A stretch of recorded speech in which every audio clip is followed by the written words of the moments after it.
أعوذ بالله من الشيطان الرجيم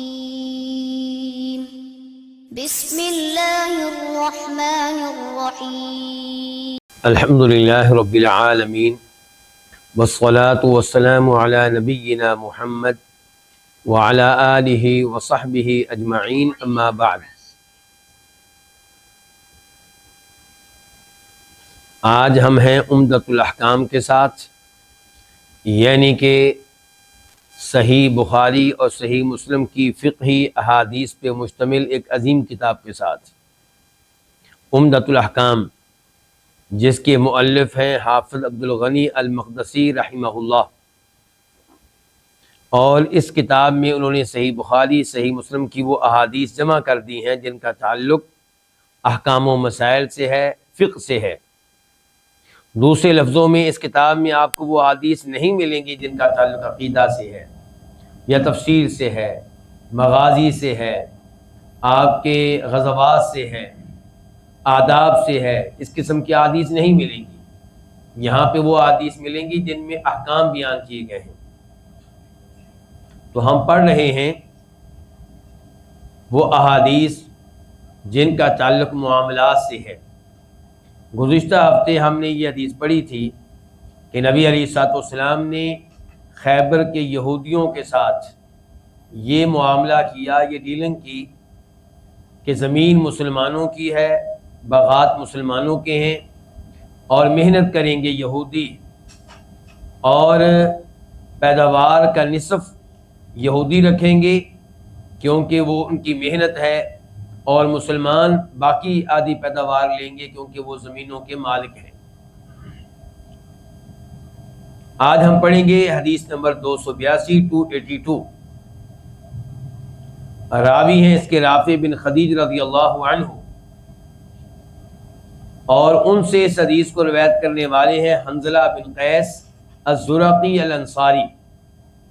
تو رافع بن خدیج سے روایت ہے، وہ کہتے ہیں کننا اکثر الانصار حقلا، کہ ہم مدینہ والوں میں سب سے آگے تھے کس معاملے میں؟ حقلاً، کھیتیوں کے لحاظ سے، کھیتیاں سب سے زیادہ ہماری تھیں۔ وَكُنَّا نُقْرِي الْأَرْضَ، اور ہم زمین کرائے پہ دیا کرتے تھے، رینٹ پہ دیا کرتے تھے۔ عَلَىٰ أَنَّ لَنَا هَٰذِهِ وَلَهُمْ هَٰذِهِ، ہم زمین کرائے پہ دیتے تھے اس شرط پہ کہ ہمیں ملے گی هَٰذِهِ، یہ زمین، یعنی کہ اس زمین کی آمدن، اور انہیں ملے گی هَٰذِهِ، یہ زمین، یعنی کہ زمین کے دوسرے حصے کی آمدن۔ گویا کہ زمین کا ایک حصہ متعین کر دیا زمین کے مالک نے، اور کہا کہ اس حصے میں جو پیداوار ہوگی، جو آمدن ہوگی، جو غلہ ملے گا وہ میں رکھوں گا، اور زمین کا جو باقی حصہ ہے اس میں جو آمدن ہوگی، غلہ ہوگا، وہ آپ رکھیں گے۔ فَرُبَّمَا أَخْرَجَتْ هَٰذِهِ وَلَمْ تُخْرِجْ هَٰذِهِ، تو بسا اوقات زمین کا یہ حصہ پیداوار لے کر آتا، زمین کا یہ حصہ فصل اگاتا، اور زمین کا وہ حصہ فصل نہ اگاتا۔ فَنَهَانَا عَنْ ذَلِكَ، تو آپ علیہ الصلوۃ والسلام نے ہمیں اس سے منع کر دیا، یعنی کہ اس انداز سے زمین کرائے پہ دینا اس سے منع کر دیا۔ وَأَمَّا الْوَرِقُ فَلَمْ يَنْهَنَا، اور جہاں تک تعلق ہے چاندی کا، سلور کا، تو آپ نے ہمیں اس سے منع نہیں کیا۔ کیا مطلب؟ یعنی کہ زمین کو رینٹ پہ دینا، چاندی کے بدلے میں، سلور کے بدلے میں، نقدی کے بدلے میں، اس سے آپ نے ہمیں منع نہیں کیا۔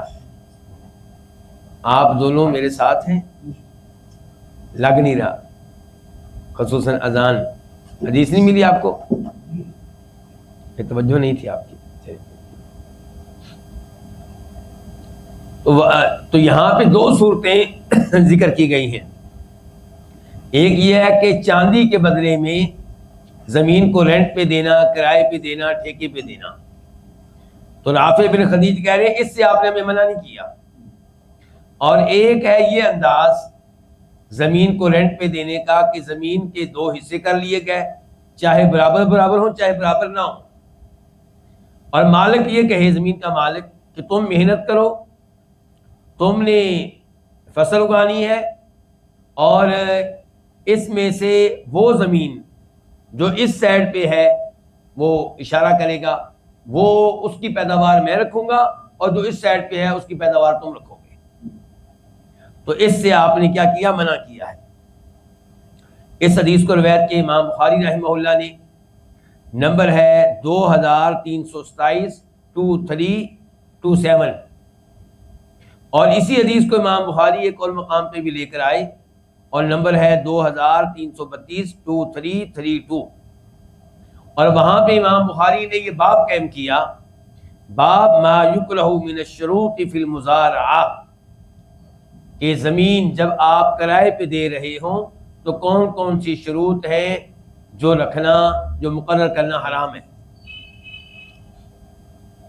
امام مسلم بھی اس حدیث کو لے کر آئے ہیں، نمبر ہے 1547 1547، بلکہ جو الفاظ ابھی ہم نے پڑھے ہیں یہ مسلم شریف کے ہیں، حدیث بخاری میں بھی موجود ہے، لیکن الفاظ جو ہیں یہ والے یہ کہاں آئے ہیں؟ مسلم شریف میں آئے۔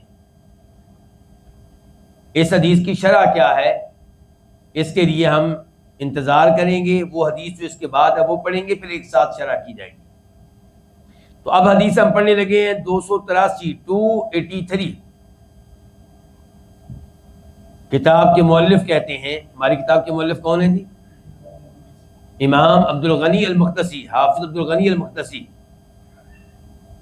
وہ کہتے ہیں والی مسلم، اور مسلم شریف میں حدیث آئی ہے عن حنظلہ بن قیس، کس سے؟ حنظلہ بن قیس سے، وہی جن کا اوپر بھی میں نے نام دیا ہے، حنظلہ بن قیس الانصاری الزرقی، قال، انہوں نے کہا، سألت رافع بن خدیج، میں نے سوال کیا رافع بن خدیج سے۔ رافع بن خدیج کون ہے؟ آپ بتائیں گے؟ صحابی ہے۔ رافع بن خدیج کون ہے؟ صحابی ہے۔ تو کہتے ہیں یہ حنظلہ بن قیس کہتے ہیں میں نے رافع بن خدیج سے سوال کیا، عن قراء الارض بالذهب والبرق، سوال کس بارے میں کیا؟ زمین کو سونے کے بدلے میں اور چاندی کے بدلے میں کرائے پہ دینے کے بارے میں، کہ کیا زمین کو کرائے پہ دے سکتے ہیں، رینٹ پہ دے سکتے ہیں، بدلے میں کیا لیا جائے گا؟ سونا یا چاندی، گولڈ یا سلور۔ فقال، تو انہوں نے کہا، کنہوں نے؟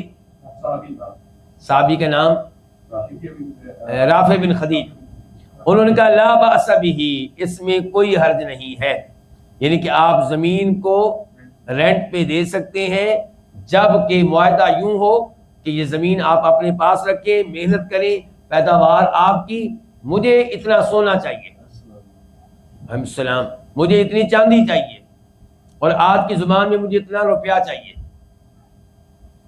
تو اس انداز سے زمین کو کرائے پہ دے تو وہ کہہ رہے ہیں کہ اس میں کوئی حرج نہیں ہے۔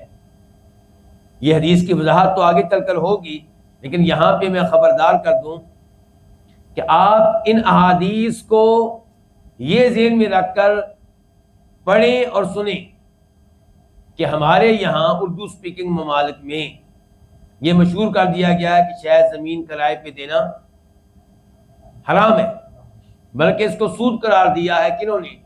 ڈاکٹر اسرار احمد صاحب نے، اور ڈاکٹر اسرار احمد صاحب کو لوگ سنتے ہیں اور ان کی بات پہ توجہ دیتے ہیں، تو اس لیے بہت سے لوگوں نے ان کی بات پہ یقین کر لیا، جبکہ ان کا یہ فتویٰ، ان کی یہ گفتگو احادیث کے خلاف تھی۔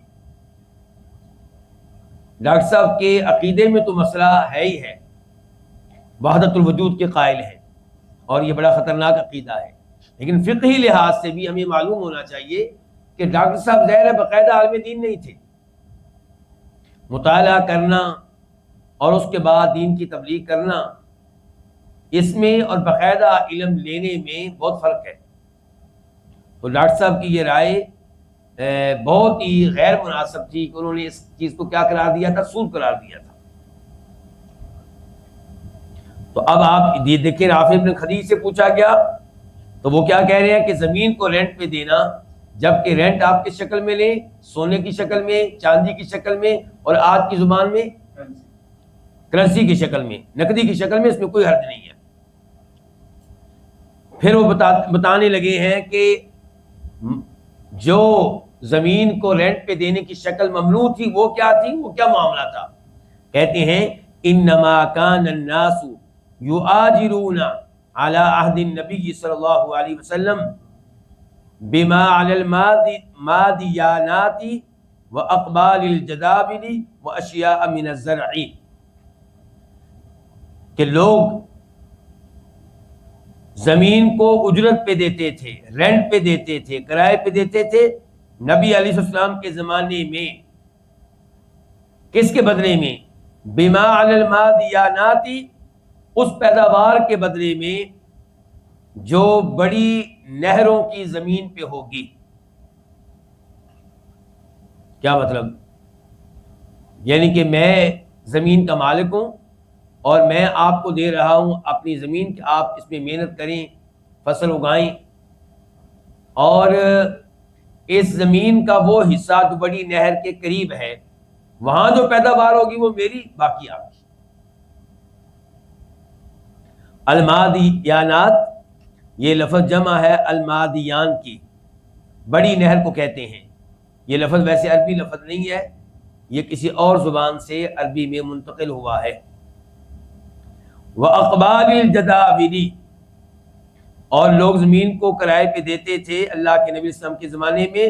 اقبال الجداول، جداول جدول کی جمع ہے، چھوٹی نہر کو کہتے ہیں، آپ نالا کہہ سکتے ہیں۔ اقبال اس کا یہ کہتے ہیں کسی چیز کے اوائل کو، شروع کے حصے کو۔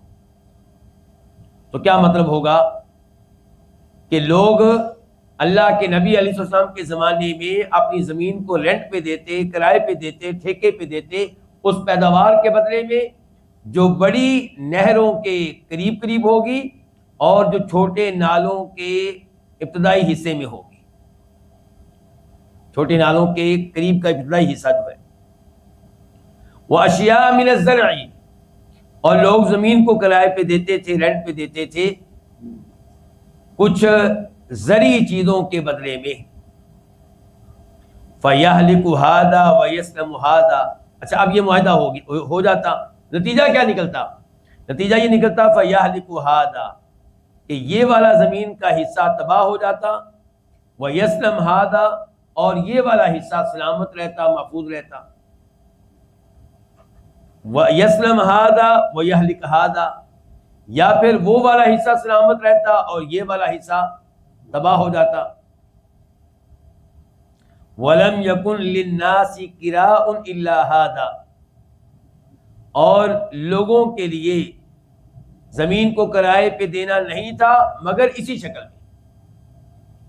لوگوں کے ہاں یہی ایک شکل معروف تھی، کون سی؟ تو ابھی بتائی گئی آپ کو، کہ زمین کا مالک آپ کو زمین کرائے پہ دے رہا ہے، رینٹ پہ دے رہا ہے، ٹھیکے پہ دے رہا ہے، اور طے یہ کر رہا ہے کہ اس زمین کا وہ والا حصہ جو بڑی نہر کے قریب ہے یا چھوٹے نالے کے قریب ہے وہ اس کی پیداوار میں رکھوں گا، اور باقی تمہارے پاس، یا اور چند زرعی چیزیں متعین قرار دے دی جاتی کہ یہ میں رکھوں گا، باقی تم جانو، تمہارا کام جانے۔ مثال کے طور پہ یہ زمین ہے، آپ محنت کریں، 50 کلو گندم مجھے اس میں سے آپ نے دے دینی ہے۔ اس میں سے کتنی دے دینی ہے آپ نے مجھے؟ 50 کلو، اور باقی وہ آپ کی قسمت۔ ہو سکتا ہے اس کے حصے میں 1 کلو گندم بھی نہ آئے۔ تو یہ چیزیں تھیں جن سے آپ نے منع کیا تھا۔ فَلِذَلِكَ زُجِرَ عَنْهُ، اسی لیے اس سے منع کر دیا گیا، یعنی کہ زمین کو کرائے پہ دینے سے منع کر دیا گیا، کیونکہ لوگوں کے ہاں زمین کو کرائے پہ دینے کی یہی شکل رائج تھی۔ فَأَمَّا شَيْءٌ مَعْلُومٌ مَضْمُونٌ فَلَا بَأْسَ بِهِ، جہاں تک تعلق ہے ایسی چیز کا، یعنی کہ ایسے کرائے کا، ایسے رینٹ کا، معلوم جو واضح ہو، مضمون محفوظ ہو، خطرہ نہ ہو، فلا بأس به، تو اس میں کوئی حرج نہیں ہے، اس کے بدلے میں آپ زمین کو کرائے پہ دے سکتے ہیں، رینٹ پہ دے سکتے ہیں۔ اس حدیث کو روایت کی امام مسلم نے، نمبر ہے وہاں پہ 1547 1547۔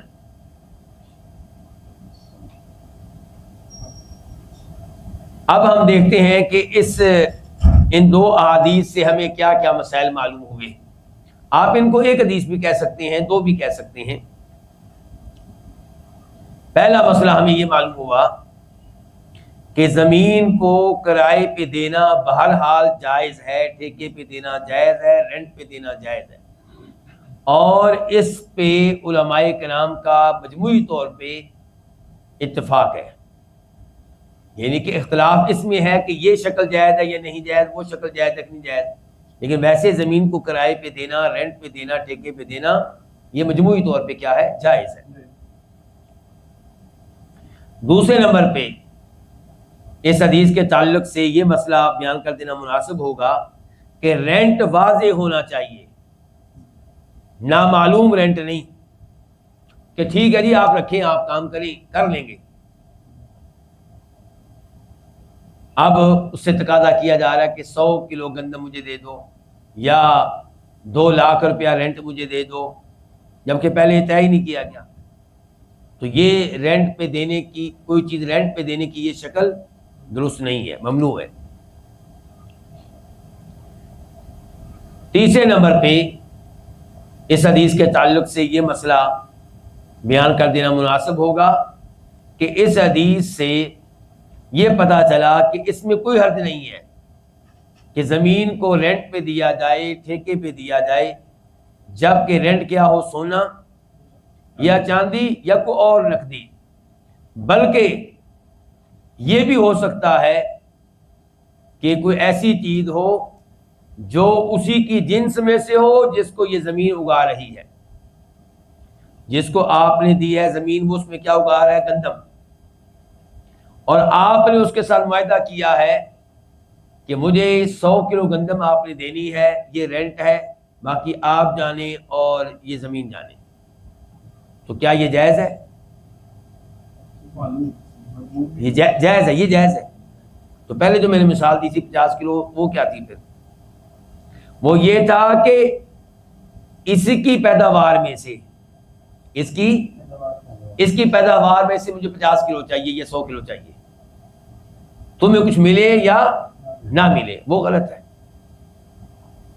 لیکن یہاں پہ کیا ہے کہ مجھے 50 کلو گندم چاہیے، اس کے بدلے میں تمہیں زمین دے رہا ہوں، وہ اسی زمین سے پیداوار ہو یا کہیں اور سے، تم جانو، تمہارا کام جانے۔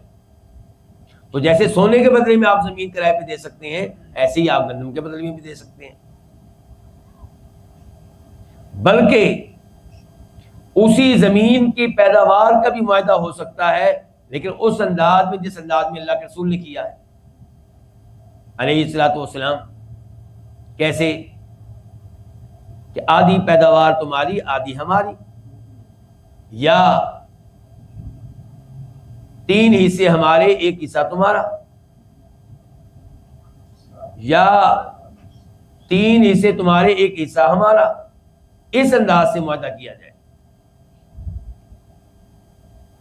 چوتھے نمبر پہ اس حدیث کے تعلق سے پتہ چلا کہ زمین رینٹ پہ دینا اور غلط قسم کی شرائط پہ معاہدہ کرنا وہ جائز نہیں ہے۔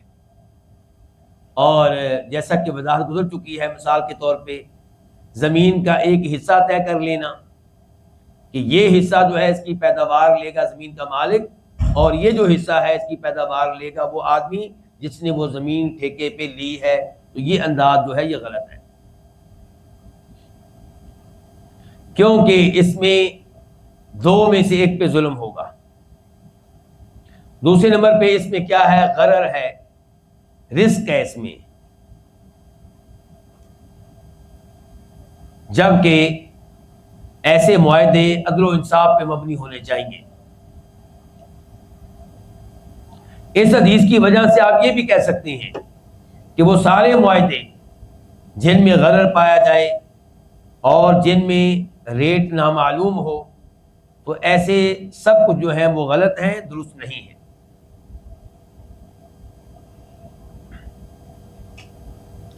آخر میں علماء کرام کا اختلاف آپ کے سامنے ہلکا سا رکھنا چاہوں گا، اور وہ یہ کہ عام طور پہ علماء کرام کا یہی موقف ہے کہ آپ زمین کو رینٹ پہ دے سکتے ہیں، سونے کے بدلے میں، چاندی کے بدلے میں، اور آج کی زبان میں کرنسی کے بدلے میں۔ دوسرے نمبر پہ عام طور پہ علماء کرام کا یہ موقف بھی ہے کہ آپ زمین کو رینٹ پہ دے سکتے ہیں، ٹھیکے پہ دے سکتے ہیں، سامان کے بدلے میں، کوئی سامان طے کر لیا جائے۔ لیکن کیا آپ زمین کو غلے کے بدلے میں کرائے پہ دے سکتے ہیں کہ نہیں دے سکتے، اس میں اختلاف ہے۔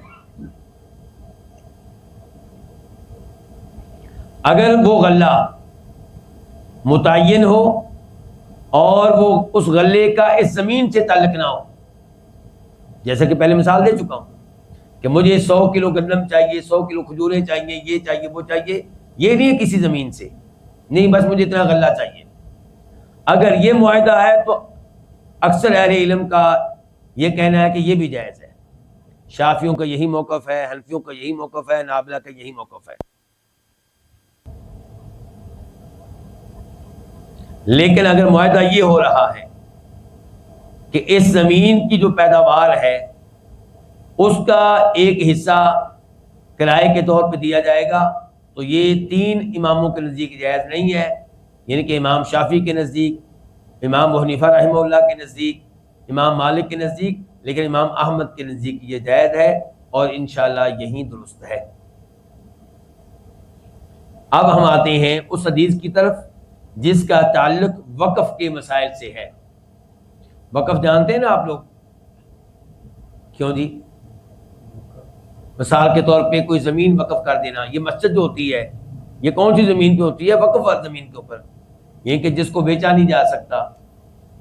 میں کہتا ہوں کہ میرا یہ باغ، میری یہ زمین اللہ کی راہ میں وقف ہے، کیا مطلب کہ اس کی جو پیداوار ہوا کرے گی وہ فقیروں میں، مسکینوں میں، خیر کے کاموں میں، مساجد پہ، مدارس پہ، طالب علموں پہ خرچ کی جائے گی، لیکن زمین جو ہے اس کو بیچا نہیں جائے گا، اس کے وارث میرے بچے نہیں بنیں گے، یہ زمین کسی کو ہبہ نہیں کی جا سکتی، اللہ کی راہ میں وقف ہو چکی ہے۔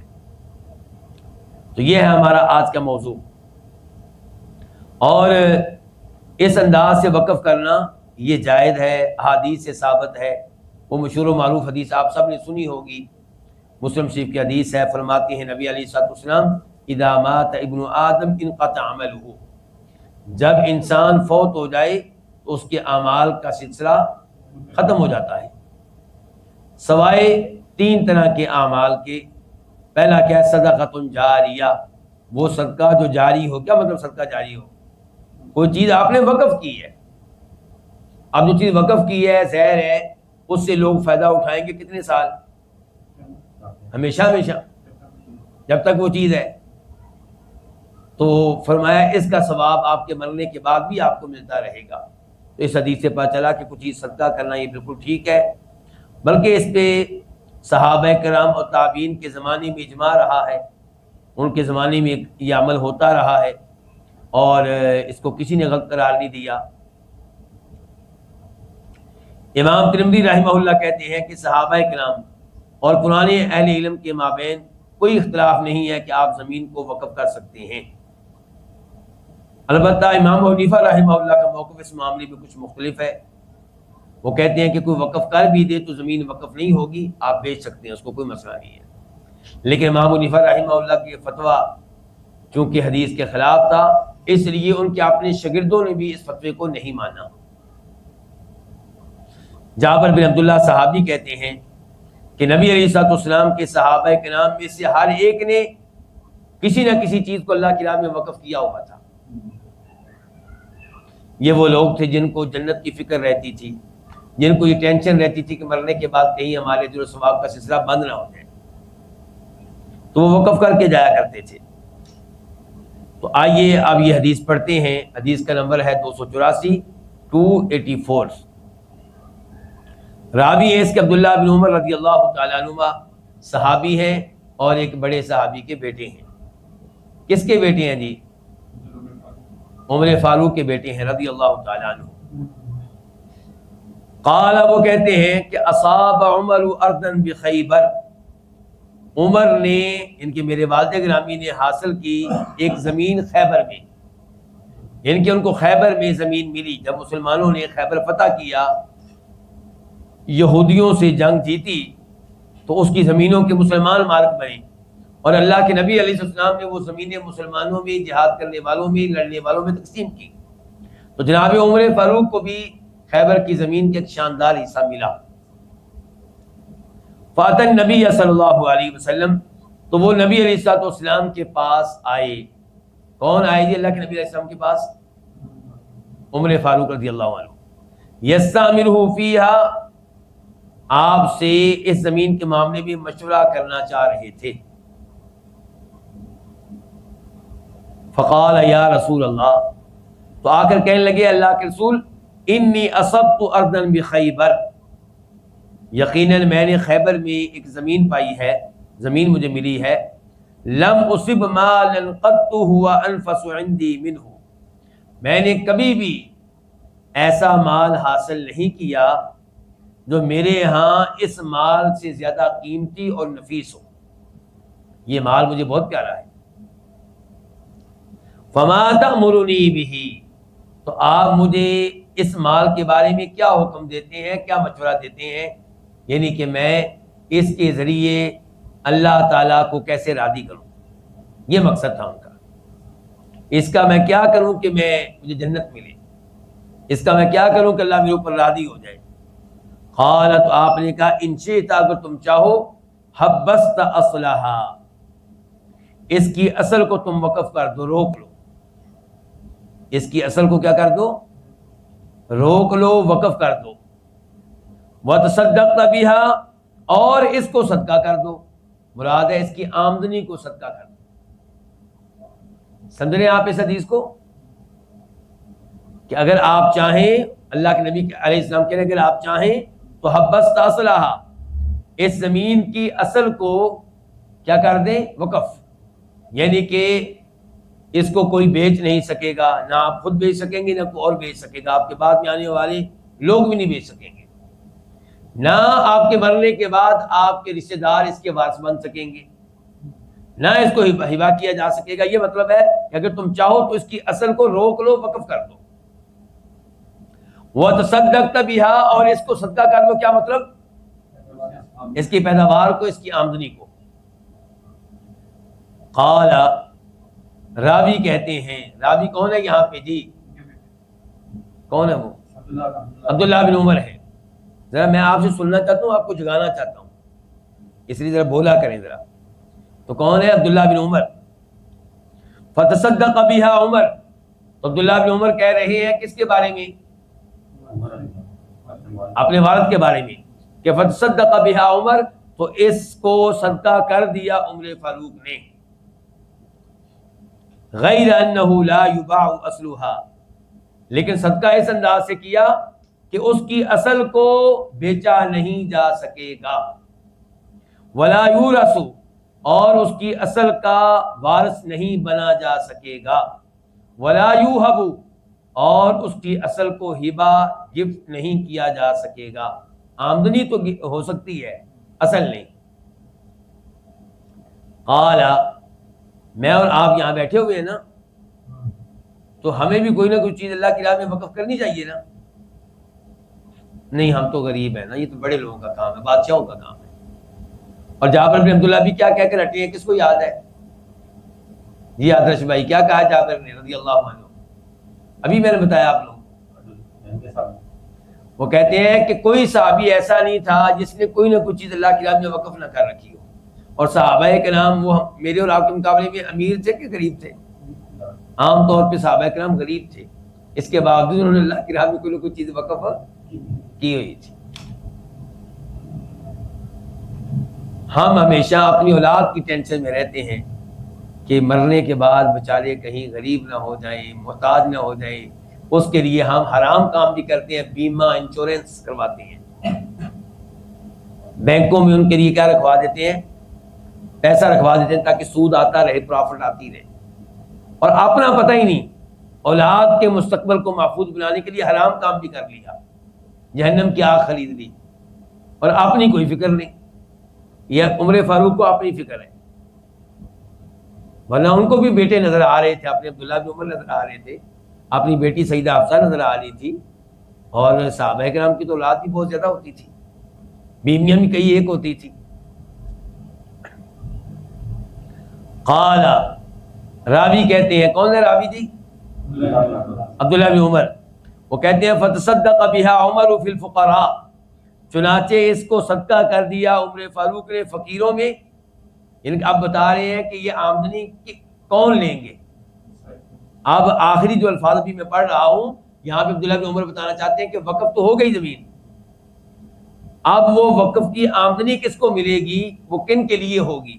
تو کہتے ہیں کہ اس کو صدقہ کر دیا عمر فاروق نے فی الفقراء، فقیروں میں، وفی القربا، اور رشتہ داروں میں.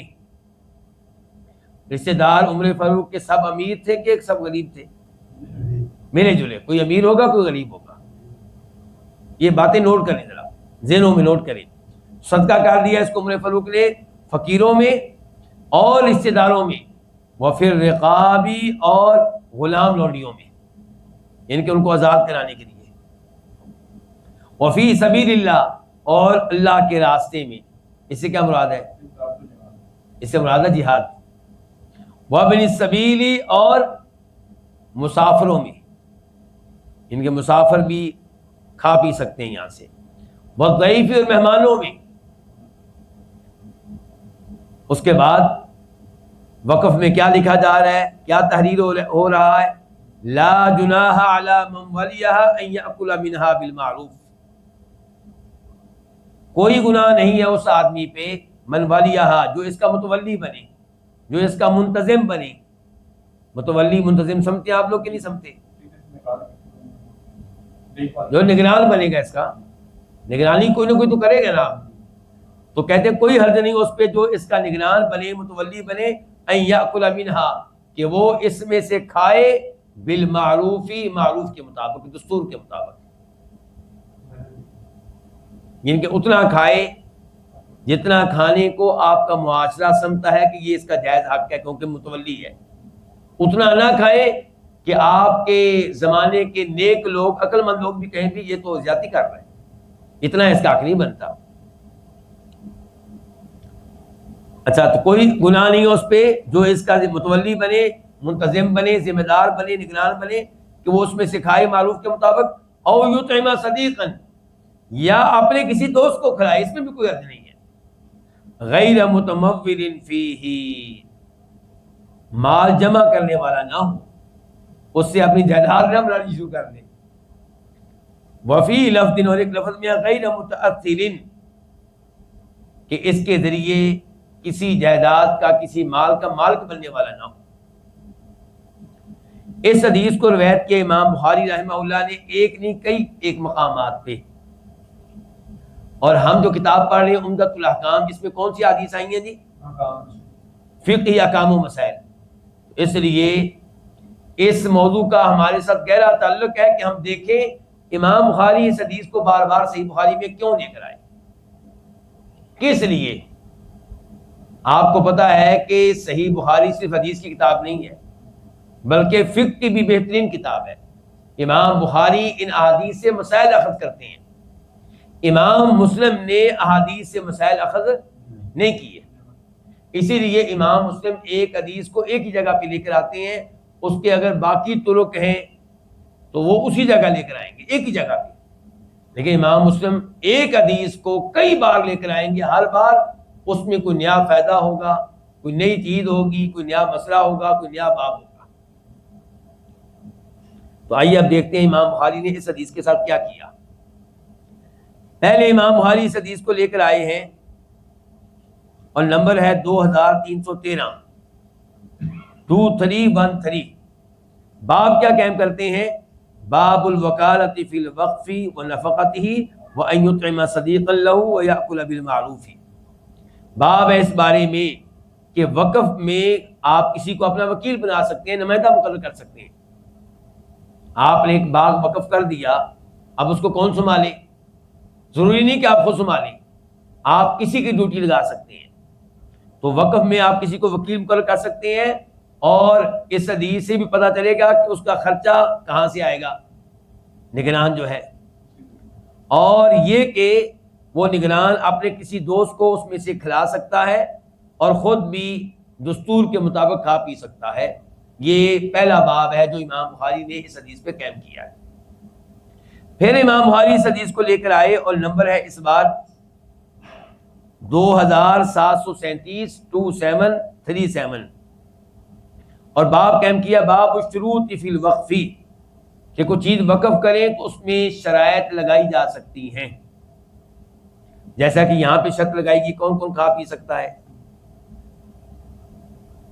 پھر امام بخاری اس حدیث کو لے کر آئے اور اس دفعہ حدیث نمبر ہے 2764 2764 اور اس بار باب کیا قائم کیا ہے، مسئلہ کیا اخذ کیا ہے، کہتے ہیں باب وما للوصی ان یعمل فی مال الیتیم وما یأکل منہ بقدر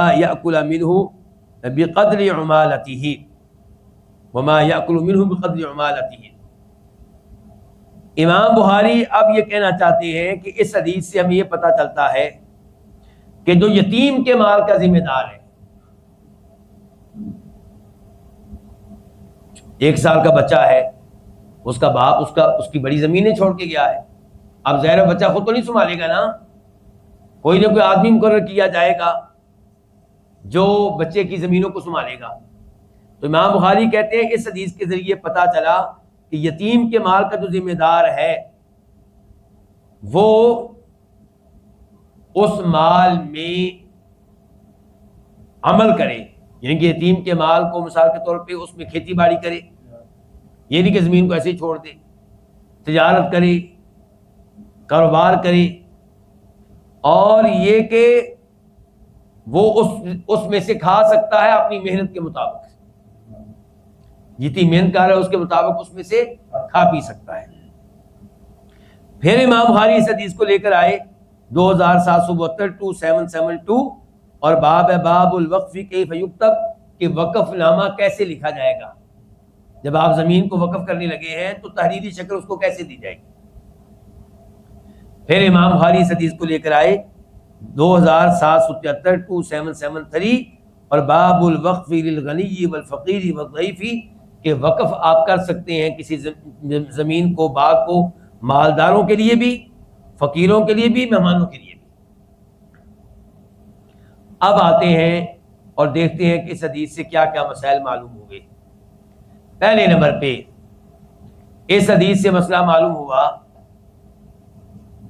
کہ وقف کا مطلب یہ ہوتا ہے کہ آپ وہ چیز جس کو وقف کرنے لگے ہیں اس کی اصل کو روک دیں، کیا کہتے ہیں، فریز کر دیں، یعنی کہ نہ اس کو بیچا جا سکتا ہے، نہ اس کا کوئی وارث بنے گا، نہ ہبہ ہوگا، لیکن اس کی جو پرافٹ ہوگا، اس کی جو آمدنی ہوگی، اس کی جو پیداوار ہوگی، وہ جو ہے وہ اللہ کی راہ میں دی جائے گی، غریبوں کو، فقیروں کو، یا جن کے لیے بھی وقف ہے۔ بلکہ یہاں پہ میں تھوڑی سی بات آپ کو یہ بتا دوں کہ جب آپ مسجد نبوی جائیں گے تو مسجد نبوی کے دائیں بائیں بڑے بڑے کئی ایسے ہوٹل ہیں جو بنیادی طور پہ وقف ہیں۔ مثال کے طور پہ اگر آپ مسجد نبوی سے نکلیں گیٹ نمبر 22 سے 22 سے، اس سے نکلنے کے بعد آپ سیدھا آگے نہ جائیں بلکہ اب آپ لیفٹ سائڈ پہ ہوتے چلے جائیں، لیفٹ سائڈ پہ پھر مسجد، پہلے آپ 22 نمبر گیٹ سے نکلے ہیں، مسجد نبوی کی جو بلڈنگ ہے اس سے، اب آپ پہنچ گئے مسجد نبوی کے سین میں، سین میں آپ لیفٹ ہوتے چلے جائیں، تو سین کی جو دیوار ہے، باؤنڈری ہے، وہاں سے آپ جب اس گیٹ سے نکلیں گے جس کے قریب زمزم لینے کی سہولت ہے، زمزم ویسے تو مکہ میں ہے نا، لیکن سعودی حکومت کو داد دے کہ مکہ سے مدینہ زمزم اتنا لایا جاتا ہے ٹینکرز میں کہ مدینہ کے لوگ اگر وہ اپنی لے کر آئیں کیا بڑا برتن، بڑی بڑی بوتلیں، اور وہ زمزم بھریں اور اپنے گھر میں جا کے استعمال کریں، تو سعودی حکومت کی طرف سے یہ بھی اجازت ہے۔ ایک تو ہے مسجد میں پینا، ایک ہے گھر میں لے کر، ایک مدینہ پورا مدینہ آ کے لے سکتا ہے، یہ چھوٹی بات نہیں، بہت بڑی بات ہے۔ تو اس گیٹ سے جب آپ باہر نکلیں گے تو اس گیٹ سے باہر نکلتے ہی آپ کی رائٹ سائڈ پہ بلڈنگ ہے، اور یہ وقف ملک عبداللہ ہے، کنگ عبداللہ وقف کر کے گئے ہیں، اور اس کی آمدنی وقف ہوتی ہے، اور شاید وہ اپنی والدہ کی طرف سے کر کے گئے ہیں. شاید کس کی طرف سے کر کے گئے ہیں؟ اپنی والدہ کی طرف سے کر کے گئے. تو کہنے کا مطلب یہ ہے کہ مسجد نبی کے دائیں بائیں کئی ایسی بلڈنگیں ہیں. بلکہ آپ مکہ میں آ جائیں، مجھے بھی یاد آیا، مکہ میں کی جو سب سے بڑی بلڈنگ ہے جس کے اوپر کیا ہے؟ کلاک ہے، ٹاور ہے، وقف ملک عبدالعزیز اس کا نام ہے. یعنی کہ کنگ عبدالعزیز جو موجودہ سعودی کنگ ہیں، بادشاہ ہیں، ان کے والد کا نام کیا تھا؟ عبدالعزیز، ملک عبدالعزیز. ان کے نام پہ اس کو وقف کیا گیا ہے. اتنی بڑی بلڈنگ ہے. اور جو سعودی حکومت سے محبت بالکل نہیں کرتے بلکہ دشمنی رکھتے ہیں ان کی توحید کی وجہ سے، وہ ایسی بلڈنگوں کے اوپر تنقید کر رہے ہوتے ہیں اور یہ سمجھتے ہیں کہ شاید سعودی حکومت اس کی آمدن کھا رہی ہے، جبکہ اس کی آمدن وقف ہے. اس کی آمدن کیا ہے؟ وقف ہے. چلیں جی، اس حدیث سے پتہ چلا کہ جو زمین وقف ہوگی اس کی اصل کو بیچنا جائز نہیں ہے، اس کو ہبہ کرنا جائز نہیں ہے، اس کا کوئی وارث نہیں بن سکتا. یعنی کہ کوئی ایسا کام نہیں کر سکتے آپ جس کی وجہ سے اس کی ملکیت جو ہے وہ تبدیل ہو جائے.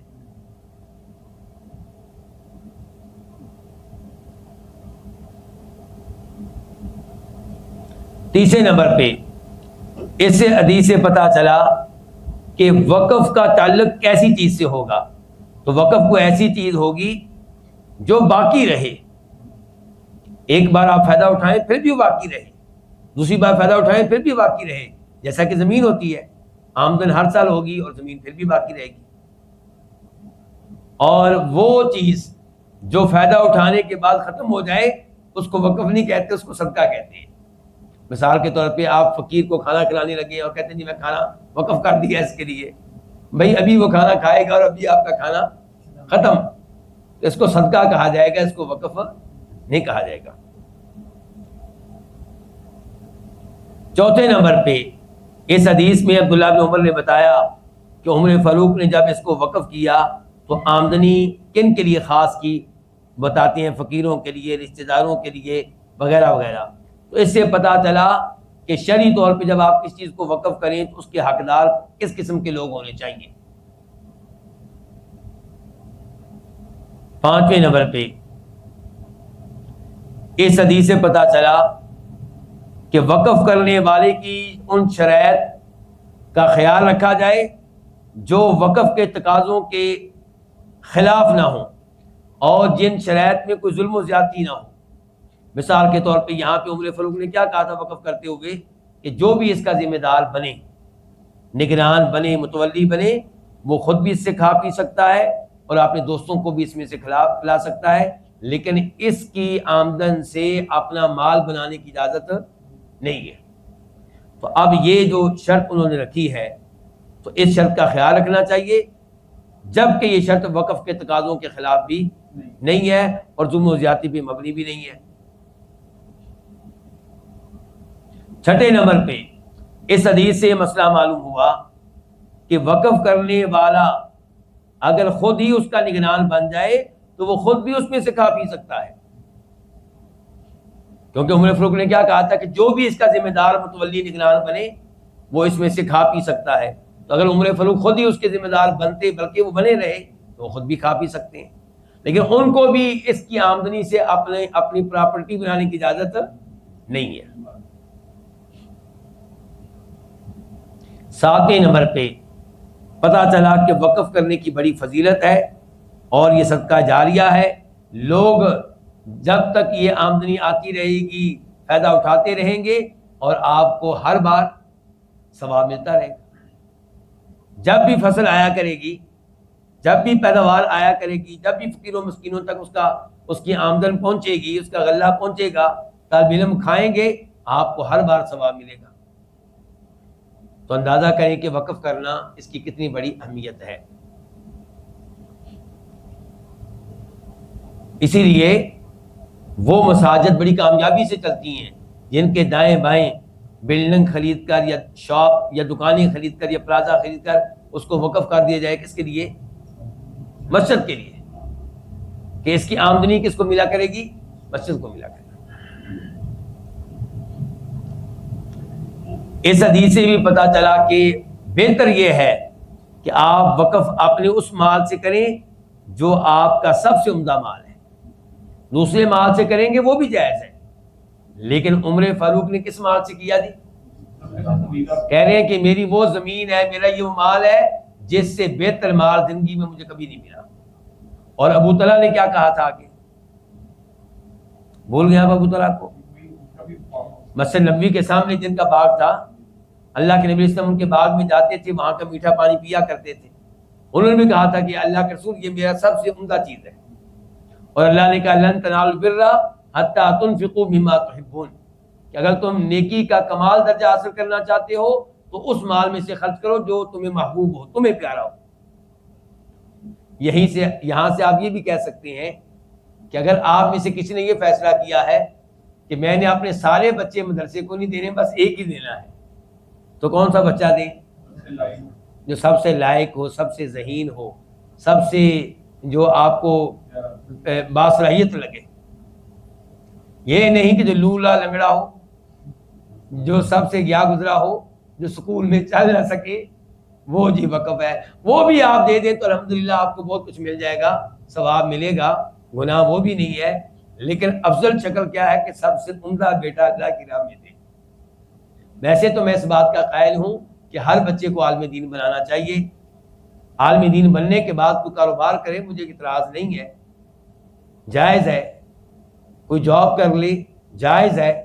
لیکن عالم دین کم از کم ہر بچے کو بنائیں، کیونکہ فتنے اتنے زیادہ ہیں کہ اب ہر ایک دین کا علم لے گا تو اپنے آپ کو اللہ کے فضل و کرم سے سنبھال سکے گا، ورنہ گمراہی کا شدید خطرہ ہے.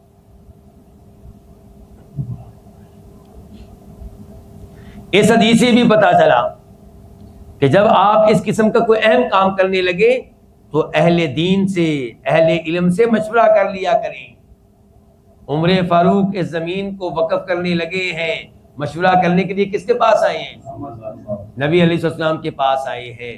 تو آپ بھی کوئی بڑا کام کرتے ہوئے مشورہ کر لیا کریں. بیٹی کا رشتہ کرتے ہوئے عالم دین سے پوچھ لیں کہ میں کیسے لڑکے کا انتخاب کروں.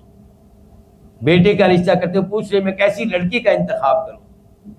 اس قسم کے بڑے کام کرتے ہوئے پوچھ لینا چاہیے. جب آپ پلاٹ خریدنے لگے ہیں، گھر بنانے لگے ہیں، عالم دین سے پوچھ لیں مجھے کون سی سوسائٹی میں بنانا چاہیے، دینی لحاظ سے مجھے بتائیں میرے لیے کیا بہتر ہوگا.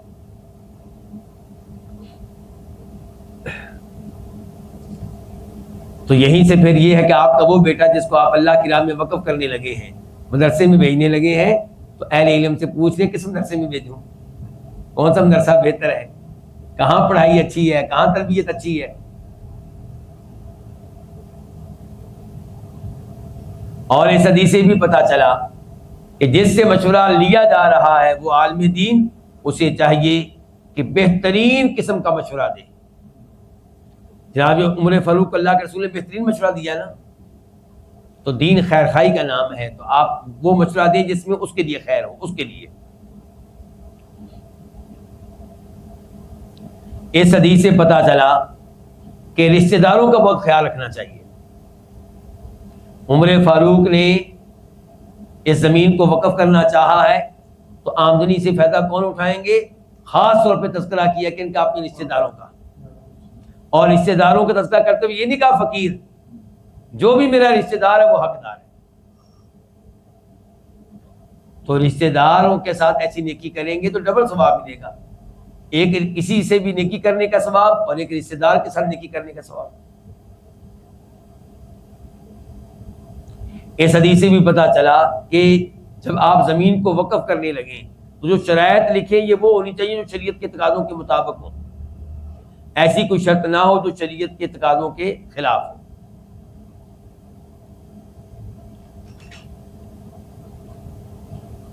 اب آخر میں اس کے تعلق سے علماء کرام کا اختلاف آپ کے سامنے رکھنا چاہوں گا. امام ابو حنیفہ رحمہ اللہ نے ایک عجیب و غریب رائے اختیار کی ہے، اور وہ یہ کہ وقف کرنے والا وقف کرنے کے باوجود اس چیز کو جس کو وقف کیا ہے بیچ سکتا ہے، بلکہ وقف سے رجوع بھی کر سکتا ہے. وقف کرنے کے بعد کہہ سکتا ہے سال کے بعد نہیں جی میں نے اپنا فیصلہ واپس لے لیا ہے. اور ان کا یہ موقف احادیث کے صریح خلاف ہے. اسی لیے ان کے شاگرد امام ابو یوسف کہتے ہیں کہ اگر امام ابو حنیفہ رحمہ اللہ کو یہ والی حدیث مل جاتی جو آج ہم نے پڑھی حدیث عمر تو وہ اپنے موقف سے رجوع کر لیتے. اور اس سے مجھے اور آپ کو یہ سبق ملا کہ کسی بھی امام کے ہر موقف کو ماننا کوئی عقل مندی نہیں ہے. ہو سکتا ہے وہ امام صاحب اس مسئلے میں غلطی پہ ہوں, ان کو حدیث نہ ملی ہو اور وہ کوئی غلط رائے اپنا چکے ہوں. ہمارے لیے جائز نہیں ہے کہ ہم حدیث کو چھوڑ کے اس امام کے ساتھ چمٹے رہیں اور اس کے فتوے کو سینے سے لگا لیں. یہ بات حدیث کے بھی خلاف ہے اور خود ان ائمہ کرام کی تعلیمات کے بھی خلاف ہے. وہ بھی یہی درس دیتے تھے کہ ہمارا فتویٰ ہمارا قول حدیث کے خلاف ہو تو ہماری بات کو چھوڑ دینا, حدیث کو سینے سے لگا لینا. امام قرطبی فرماتے ہیں یہاں پہ کہ وقف کرنے والا رجوع بھی کر سکتا ہے, اپنا موقف تبدیل کر سکتا ہے. یہ قول اجماع کے خلاف ہے, اس لیے اس قول کی کوئی اہمیت نہیں ہے, اس کو توجہ ہی نہیں دینی چاہیے. اچھا اب یہ تو موقف میں نے رکھا آپ کے سامنے کس امام کا؟ امام حنیفہ رحمہ اللہ کا. اب آتے ہیں امام مالک امام شافعی کی طرف. یہ کہتے ہیں کہ جب آپ نے کسی زمین کو کسی باغ کو وقف کر دیا, کسی بلڈنگ کو وقف کر دیا تو اب وہ وقف ہو چکی ہے اور کسی بھی شکل میں آپ اس کو بیچ نہیں سکتے. وقف کرنے کے ایک دن بعد بھی اگر آپ کا احساس ہو جائے کہ نہیں نہیں نہیں یہ نہیں, میری اولاد کہاں سے کھائے پیے گی, بس وہ چیز آپ کے ہاتھوں سے نکل چکی ہے, اب آپ اس کے مالک ہیں ہی نہیں کہ آپ رجوع کر سکیں. واضح علماء کرام, اب آپ اس کو بیچ نہیں سکتے کیونکہ اس حدیث میں کیا آیا ہے, اللہ کے نبی علیہ السلام نے اس وقف میں کیا لکھوایا تھا کہ اس کی اصل کو بیچنے کی اجازت نہیں ہوگی. تیسرا موقف ہے امام احمد رحمہ اللہ کا. ان کا موقف ان دو مواقف کے بیچ میں ہے, درمیان میں ہے. وہ کیا ہے جی, وہ کیا ہو سکتی ہے شکل بیچ میں؟ یہ کہتے ہیں کہ وقف کو بیچنا جائز نہیں ہے, نہ وقف کو تبدیل کرنا جائز ہے, الا یہ کہ وقف کے فوائد بالکل ختم ہو کر رہ جائیں اور اس سے فائدہ اٹھانا ناممکن ہو جائے اور اس کی اصلاح کرنا ناممکن ہو جائے. تو جب یہ صورتحال ہو جائے تو پھر اس کو بیچنا بھی جائز ہے, اس کو تبدیل کرنا بھی جائز ہے. کیا مطلب جی؟ جہاں بھی ہم بیٹھے ہوئے ہیں, مثال کے طور پہ یہیں پہ کوئی زمین ہو اور جو زمین کا مالک تھا اس نے اس کو وقف کیا تھا اور کہا تھا اس کو بیچ نہیں سکتے اور ہبہ نہیں کر سکتے, کوئی اس کا وارث نہیں بن سکتا. اب یہ ایریا کیا بن گیا ہے؟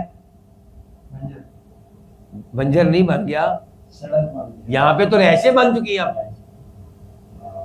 پہلے یہاں پہ زرعی زمینیں تھیں, باغات تھے اور نہری نظام موجود تھا, پانی کا نظام موجود تھا, یہ ساری سہولتیں موجود تھیں.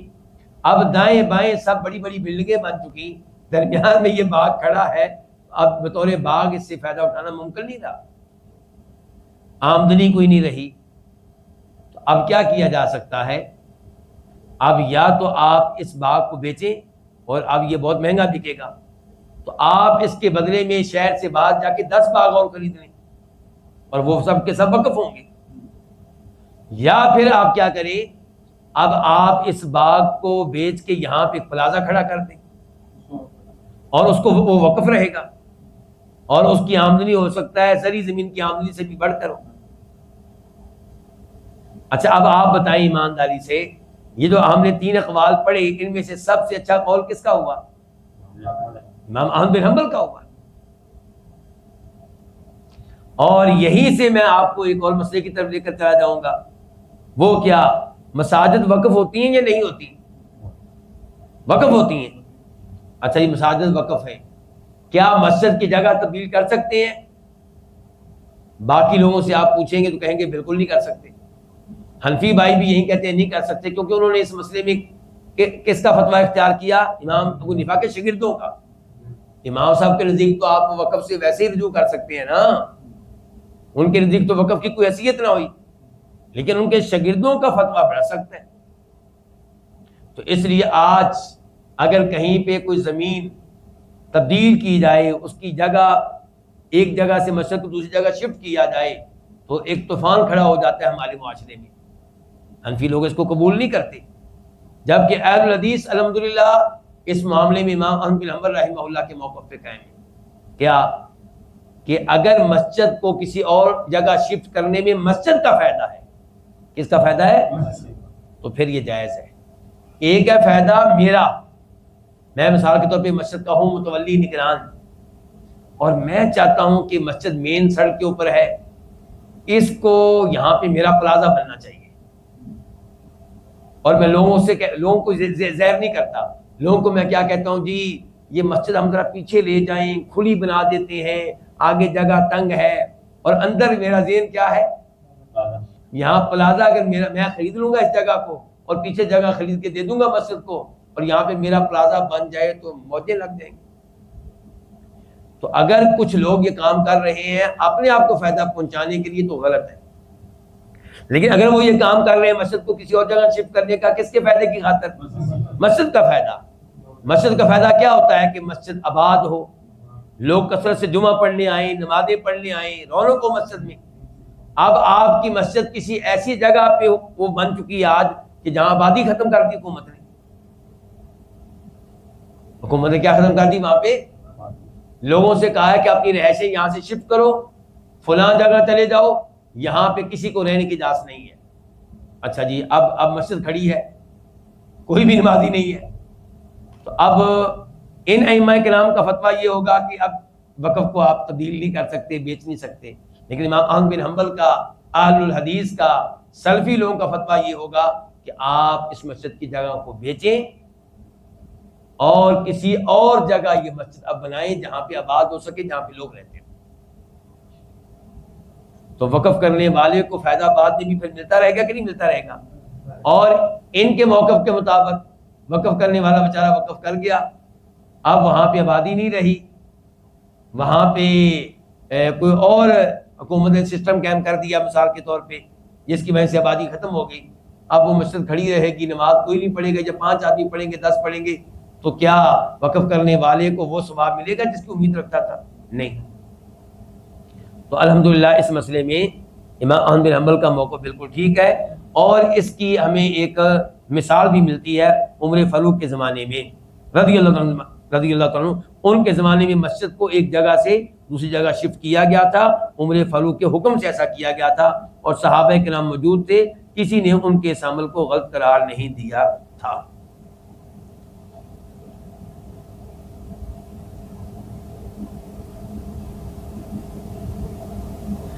ابن تیمیہ رحمہ اللہ کا ایک قول سن لیجیے. یہاں پہ کہتے ہیں کہ جب ضرورت ہو تو پھر وقف کے بدلے وقف والی بلڈنگ کو، وقف والی زمین کو اس جیسی زمین کے بدلے میں اس جیسی زمین سے تبدیل کرنا واجب ہے. جب ضرورت ہو، حالات کا تقاضا یہ ہو کہ وقف کو تبدیل کیا جائے، تو تب تبدیل کرنا وہ کیا کہتے ہیں؟ واجب ہے. اور لیکن وَبِلَا حَاجَةٍ يَجُوزُ بِخَيْرٍ مِّنْهُ لِظُهُورِ الْمَصْلَحَةِ، اور جب حاجت نہ ہو تب بھی جائز ہے، پھر واجب نہیں ہے جبکہ اس سے بہتر جگہ نظر آ رہی ہو. یعنی کہ دو باتیں انہوں نے کر دی ہیں. مثال کے طور پہ جہاں پہ وہ مسجد وقف ہے وہاں پہ آبادی بالکل نہیں رہی، تو اب اس جگہ کو تبدیل کرنا کیا ہو جائے گا؟ واجب. اور جب آبادی تو ہے لیکن اس جگہ سے کسی اور جگہ آپ تبدیل کریں گے، فائدہ زیادہ ہوگا. مسجد بنائی تھی، بنانے والے نے کہاں بنائی تھی؟ مین سڑک کے اوپر، لیکن وہ بالکل چھوٹی سی مسجد ہے، نمازی پورے نہیں آتے، نمازی پورے. تو اب اگر آپ ایک گلی پیچھے لے جائیں تو مسجد بہت کھلی بنائی جا سکتی ہے اسی زمین کو بیچنے سے، کیونکہ زمین جو سڑک کے اوپر مسجد ہے وہ بہت سستی بکے گی، بہت مہنگی بکے گی. تو ابن تیمیہ کا فتویٰ یہ ہے کہ یہ جائز ہے. یہ کیا ہے؟ یہ جائز ہے، اور انشاءاللہ یہی موقف راجح ہے. اس کے ساتھ ہی آج کے درس کا اختتام کرتے ہیں.